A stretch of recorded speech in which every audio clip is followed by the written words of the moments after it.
Hoje eu quero falar com você um assunto que divide opiniões. Esse é um estilo que alguns amam, outros odeiam. Eu vou compartilhar a minha opinião e o que eu penso sobre esse tema. Vamos trocar uma ideia sobre realismo. Saudações artistas, seja muito bem-vindo ao canal. Se é a sua primeira vez aqui, prazer, meu nome é Zepa, eu sou tatuador, ilustrador e professor de artes e nesse canal eu compartilho dicas, pensamentos e tutoriais sobre arte. E antes de começar, eu só gostaria de fazer uma ressalva. Quando eu falo de realismo, eu estou tratando de realismo do senso comum, não aquele realismo, o movimento artístico que surgiu ali no século XIX, né, que tratava justamente a realidade da sociedade, em especial dos trabalhadores rurais, tá? Não é esse tipo de realismo, tá? Eu, inclusive, aconselho você a buscar, porque foi um movimento bem importante na história da arte, que bateu de frente ali com foi justamente uma reação, né, contra toda essa idealização que existia de sempre as pinturas apresentavam seres mitológicos, sempre muito heroísmo. Então, para ir contra essa idealização que surgiu esse movimento realista, justamente para mostrar qual era a realidade da sociedade. Caso seja do interesse, deixem aqui nos comentários, eu posso estar gravando um vídeo falando especificamente sobre esse ou outro movimento dentro da arte que teve bastante destaque. Então vamos lá. A minha impressão inicial com o realismo é como é da maioria das pessoas, né? Esse fascínio que você tem de se impressionar com uma arte cheia de detalhes, cheia de texturas, uma arte que geralmente leva bastante tempo para se executar, né, para se fazer. E eu acho que como a maioria das pessoas que não se aprofundam muito na arte, acabam achando esse estilo sempre o mais difícil, o mais complicado, e os artistas que os fazem, os melhores que se tem. Eu me lembro que quando eu comecei a me aprofundar mais no realismo, eu comprei um curso do Charles Lavezo, que é um professor referência nesse tema, é um artista que é muito conhecido no Brasil, nessa arte de realismo e hiperrealismo. E eu me lembro que eu fiquei bastante assim empolgado em fazer desenhos com esse tema, com esse estilo. Eu lembro de fazer alguns desenhos assim que foram muito gratificantes para mim. Você começar a aprender essa técnica, né, e dominar ela, e entender os materiais que você tem que usar e tudo mais. Mas eu me recordo que mesmo já nessa época, mesmo assim, nos primeiros meses que eu comecei a estudar, eu já notei uma certa, como que eu posso dizer assim, era um estilo muito engessado, muito travado, você ficava sempre trabalhando com movimentos muito minuciosos e tal, sem muita expressividade, mas assim, o resultado no final das contas sempre compensava, né. Mas mesmo achando um estilo muito engessado, eu continuava praticando e continuava admirando os artistas que faziam, o realismo, né, e eu desprezava completamente outros estilos. Eu me lembro de olhar uma vez para o quadro da Guernica, né, do Picasso, e não entender, assim, por que que essa obra é reconhecida e tudo mais, né. Eu realmente não entrava na minha cabeça como que uma obra realista, que dava muito mais trabalho e que impressionava tanto o resultado, tinha menos reconhecimento que uma pintura como essa. E isso mudou um belo dia que eu vi uma matéria sobre o Pablo Picasso numa revista de tatuagem, não lembro qual que era, eu estava no estúdio, assim, e eu me lembro de ver essa matéria, tinha justamente uma pintura, que foi o que mais me chamou a atenção, assim, uma pintura que ele fez da mãe dele, uma pintura famosa, quando ele era muito jovem, ele devia ter uns 13, 14 anos, mais ou menos, e era uma pintura belíssima, um realismo, não um hiperrealismo, mas tinha todo o volume, né, algo muito diferente do que eu conhecia do Picasso até então, que eram essas obras cubistas, aquelas figuras cheias de quinas distorcidas, com um olho mais alto que o outro e tal. E aquilo para mim foi impactante, eu falei: "Como assim que esse cara sabe fazer isso também?". Eu não tinha essa ideia. E a matéria, ela desenvolve também, né, ela continua mostrando outras características dele. E um outro ponto também que me chamou a atenção, que me deixou mais ainda com o pé atrás, foi aquela frase que geralmente é atribuída a ele, né, que ele já nasceu sabendo pintar como uma pessoa adulta, mas levou uma vida inteira para pintar como uma criança. E isso também, somado com o retrato da mãe, me deixou, assim, muito em dúvida.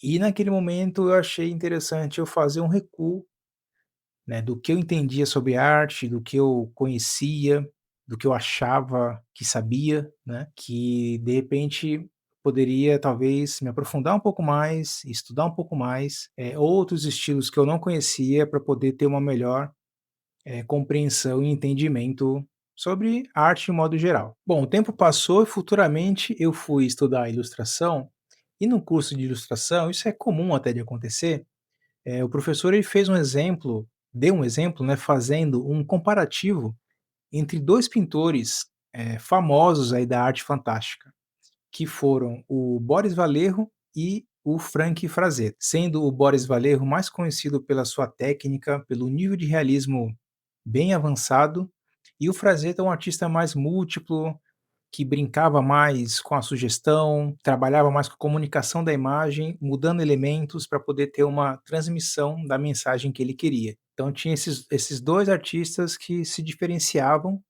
e os professores normalmente usam eles como exemplo para poder destacar um aspecto ou outro, segundo as características que cada um possui. E eu me lembro nessa época que eu gostava mais do Boris justamente por ter esse aspecto mais realista, era mais detalhado, eu gostava mais, desse estilo, eu não entendia muito, na verdade, essas interpretações que o Frazetta fazia. Mas nessa fase eu já estava já em uma certa transição de gosto, de entendimento, eu já estava começando a me interessar mais pelo trabalho do Frazetta, e quando eu olhei o trabalho do Boris, eu comecei a perceber certas características, por exemplo, que apesar do nível técnico altíssimo, os elementos na cena parece que não estavam integrados, parece que eles não conversavam entre eles. Por exemplo, a imagem de um guerreiro, qualquer que seja, era muito estática, parece só que alguém usou, aquela vestimenta, aquela indumentária, pousou para o artista e o artista reproduziu. O Boris Vallejo, assim como sua esposa, Julie Bell, também, que é uma artista,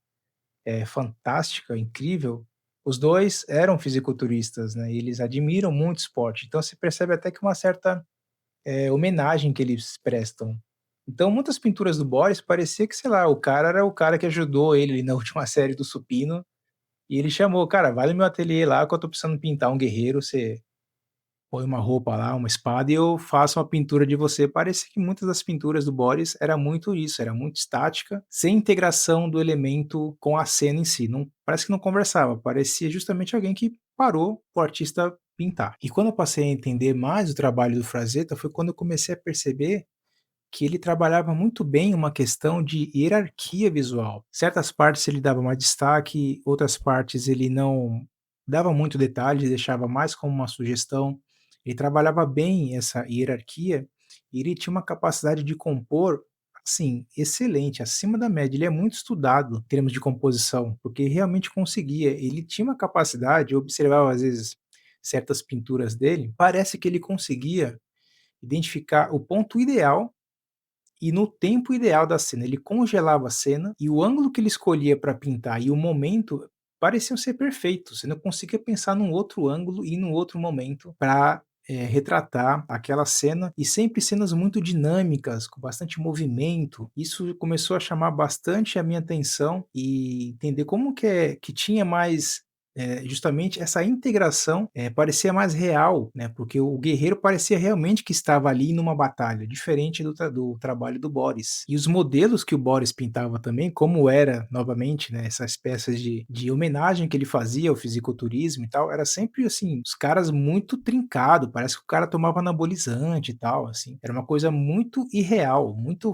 fora não convencia, enquanto que o Frazetta, ele dava mais naturalidade, você via que os guerreiros, eles tinham um aspecto forte, mas era aquele forte natural. As figuras, as mulheres, ele fazia com barriguinha, então ele colocava uma certa naturalidade que deixava a imagem muito mais, verídica, fazia sentido dentro do contexto da pintura. E a ideia, é claro, desse comparativo não é dizer que artista A é melhor que B, é justamente você entender a característica principal deles, fazer um comparativo para poder ficar mais claro e você, a partir daí, entender e decidir qual caminho que você vai seguir. Se você vai priorizar a técnica ou se você vai priorizar comunicação, né, alterando ali elementos visuais da sua pintura ou do seu desenho. E a partir desse momento, como é comum de acontecer quando você muda totalmente uma crença sobre determinado assunto, você começa a ser muito radical e você vai lá para o outro extremo, né. Assim como, por exemplo, um cristão que de repente vira ateu, começa a ser aquele ateu chato que fica te questionando, enchendo o saco, fazendo um monte de pergunta ali, te provocando, e aí passa o tempo, essa pessoa pesquisa mais, de repente ela vê que não é bem assim, aí ela volta um pouquinho a acreditar, mas talvez não acreditando como antes, ainda com um certo ceticismo, e aí você fica nesse movimento de mola, que você vai, expande, vai e volta, então você fica indo de um extremo a outro até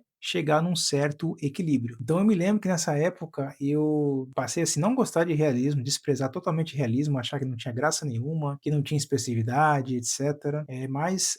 Ao longo do vídeo eu vou continuar explicando, mas só para adiantar, eu mudei um pouco isso, né? Eu acho que os dois estilos, assim, tanto o realismo quanto algo mais distorcido, mais caricato, mais autoral, eles têm o seu valor. Isso passa também por uma questão de individualidade, né? Cada pessoa vai ter o seu gosto. Um exemplo que eu gosto de dar é a Mona Lisa. A Mona Lisa, ela é uma das pinturas mais famosas do mundo, mais conhecidas. Ela está no maior museu do mundo, as pessoas fazem fila para poder vê-la, né? E no entanto, tem gente que não acha a menor graça na Mona Lisa, não acha a menor graça na maioria das obras que tem no Louvre. Não tem por que você falar que, ah, mas é a melhor. Melhor para quem? Às vezes não é para todo mundo. Muito natural isso, as pessoas vão ter os seus gostos. Acho que cada pessoa vai gostar do seu estilo e ir praticando e gostando de fazer é o que importa. E hoje eu entendo que o realismo, apesar dele ter uma certa dificuldade em ser um trabalho expressivo, dificilmente você vai conseguir. Você vai conseguir ser expressivo mais através do conceito, através da composição, mas tecnicamente é muito difícil. É um tipo de trabalho que ele é muito quadrado, ele é muito engessado, ele exige que você seja minucioso nos detalhes, né? Mas apesar disso, eu consigo ver muito valor no realismo justamente pela forma que ele desenvolve em você essa percepção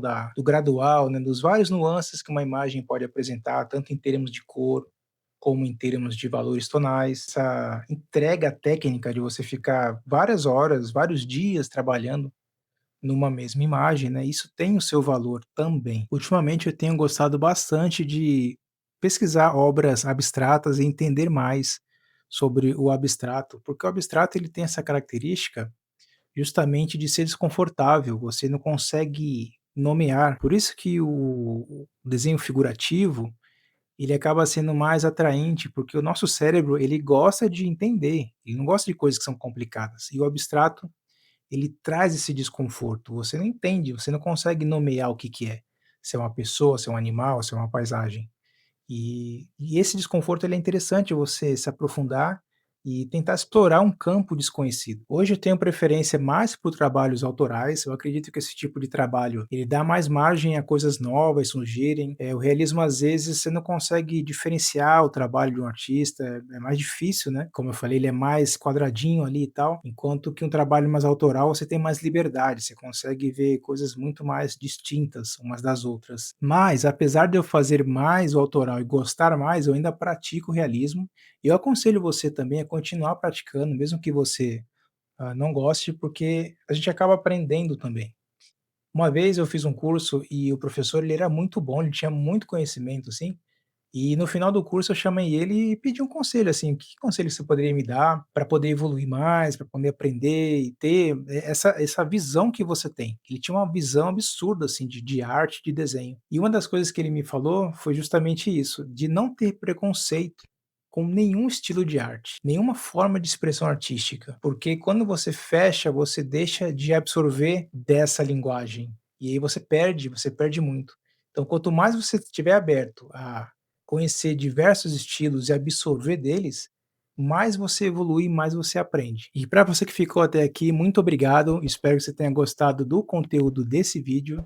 E se gostou, já sabe, deixa um like, compartilha com quem possa interessar e se inscreve aqui no canal para acompanhar as atualizações e os novos vídeos quando eu postar. Até o próximo vídeo.